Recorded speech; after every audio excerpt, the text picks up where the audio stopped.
राजा विक्रमादित्य के शासनकाल में एक किला अपनी खूबसूरती के साथ साथ अपनी खौफनाक कहानियों के लिए भी मशहूर था। इस किले की सुरक्षा एक खतरनाक राक्षस करता था, जिसका सिर इंसान का, शरीर शेर का और पूंछ बिच्छू जैसी थी। लेकिन इसके अलावा किले के अंदर एक और राज था। एक बेहिसाब खजाना छुपा हुआ था, जिसके बारे में सिर्फ कुछ चुनिंदा लोग ही जानते थे। एक दिन राजा के जंगल में एक खुफिया समूह दाखिल हुआ।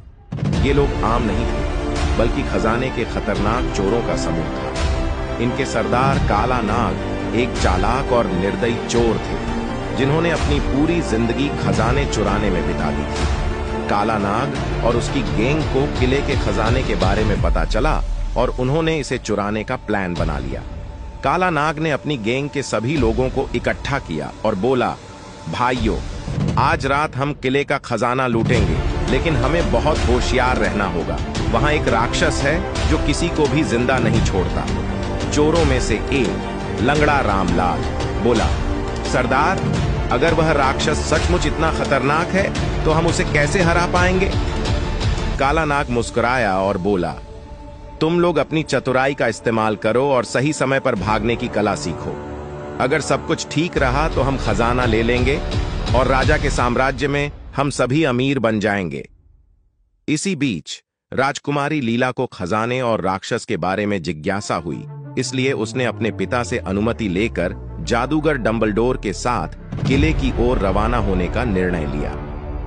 राजा विक्रमादित्य ने उसे चेतावनी दी कि किले में जाना खतरनाक हो सकता है, लेकिन लीला के दृढ़ संकल्प को देखते हुए उन्होंने अनुमति दे दी। जैसे ही लीला और डंबलडोर किले में पहुंचे, उन्होंने महसूस किया कि वहां किसी और के कदमों के निशान भी हैं। जादूगर डंबलडोर ने हैरान होकर कहा, लगता है हम अकेले नहीं हैं। लीला ने कहा, यह जरूर चोरों का समूह है जो खजाने पर नजर रखे हुए है। हमें बहुत होशियार रहना होगा। किले के बड़े हॉल में पहुंचते ही चोरों का समूह, लीला, जादूगर डंबलडोर और राक्षस सभी आमने सामने आ गए। काला नाग ने खजाने पर कब्जा करने के लिए अपने साथियों को आदेश दिया, जल्दी करो, खजाना समेट लो और पतली गली से निकलो। लेकिन जैसे ही वे खजाने के पास पहुंचे, राक्षस ने दहाड़ते हुए कहा, किसी में हिम्मत है जो मेरे खजाने को छूने की कोशिश करे? चोरों ने अपनी तलवारें निकाली और राक्षस पर हमला किया, लेकिन राक्षस की ताकत और गति ने उन्हें डर से भर दिया। लंगड़ा रामलाल ने डरते हुए कहा, सरदार, ये तो मौत का फरिश्ता है। लीला और जादूगर डंबलडोर ने मौके का फायदा उठाते हुए राक्षस पर हमला किया। लीला ने कहा, काला नाग, अगर तुम यह खजाना लूटने से बाज आ जाओ तो हम तुम्हें जाने देंगे, वरना तुम्हारी खैर नहीं।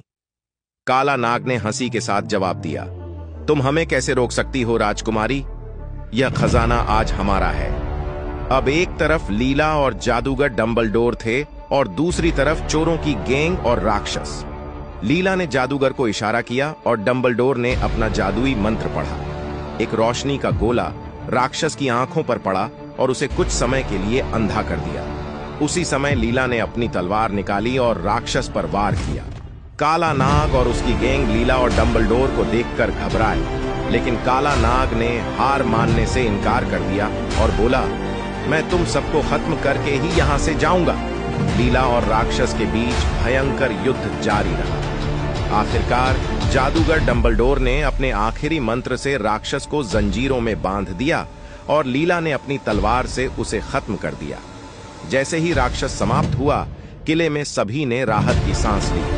काला नाग और उसकी गैंग को पकड़ लिया गया और राजा के दरबार में पेश किया गया। राजा विक्रमादित्य ने काला नाग से कहा, तुम्हारा लालच और चोरी की आदत तुम्हें तबाह कर गई और अब तुम्हें अपने किए की सजा मिलेगी। अगर आपको हमारा वीडियो पसंद आता है तो कृपया हमारे चैनल को सब्सक्राइब करें।